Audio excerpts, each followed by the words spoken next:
Hello, my name's Steve Ellick and I'm the Regional Head of Security and Safety for the West Midlands Ambulance Service, and we're here today to explain the new features of the CCTV on our 2015 fleet. This particular vehicle has the 6 cameras fitted to it. 4 of them are on the external of the vehicle. One here is on the rear of the vehicle, and as you walk around to the side there's 2 cameras fitted on this vehicle, on both, one on each side, which cover the side elevation of the vehicle, and again we have coverage on the front of the vehicle from the front window screen. This gives a forward facing camera, which in effect will give you a full 360-degree view of what's actually happening externally on this vehicle. In the rear of the saloon we also have 2 internal cameras, one directly behind me and one just in front of the rear doors. Those 2 cameras covers the whole of the interior, including the side door. Now, to activate this system you have 2 options. The first option being that you have a red bar here. Once you press that, that will activate the system and the clinician will need to do that. And what will happen when we press that, it will give out an audible warning to the occupants of the saloon, informing them that they are now being subject to CCTV and audio setting. The important thing to remember here is once activated, it cannot be deactivated from the rear saloon. That will need to be deactivated from the front cab. I'll now give you a demonstration of how to activate the system. Attendant requires assistance. Warning, CCTV in operation. You are being recorded. Now that warning will come out every 2 to 2.5 minutes. In addition to that, what we've also put in the rear saloon, there is a red LED light in the corner of this vehicle, which is a visual display for the clinicians on scene, so they know the system is fully functioning and it is actually recording at that time. Apart from the red bars that I've just described to you on either side of the vehicle, on the Genesis panel there is also another CCTV button, and again the same system will apply. Once we press that, it will give an audio warning to the occupants of this vehicle that they are now subject to CCTV and audio recording. Again, I have to reiterate that the only way to stop recording on this system once you've activated it is via the front cab. Activation is quite simple. Attendant requires assistance. Warning, CCTV in operation.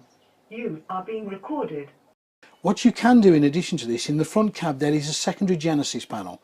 Once that button is pressed, it will activate the system. However, what it will not do is give out an audible warning to the occupants in the rear saloon. So in effect the filming is ongoing, but without aggravating the situation potentially with an audible warning. Now we'll press the button in the front cab, and you will notice straight away that the red light has come on, but no audible warning has commenced.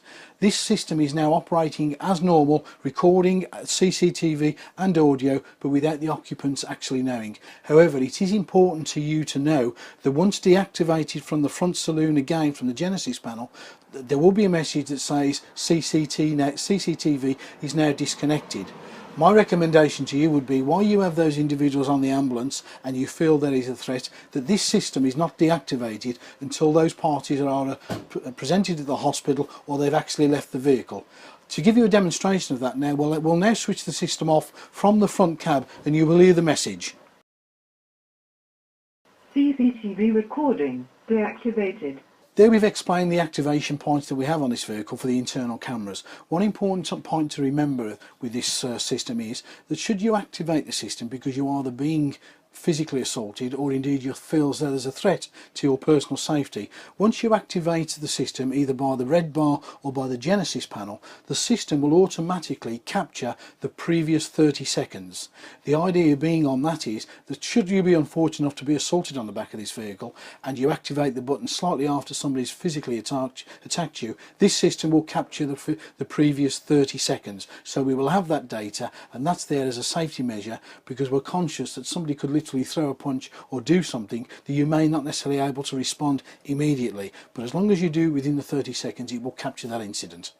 You'll notice the LCD screen in the rear of the vehicle, which provides an excellent facility on this. When you're in the rear saloon, what it allows you to do, it allows you a 360-degree view of what's going on outside of the vehicle.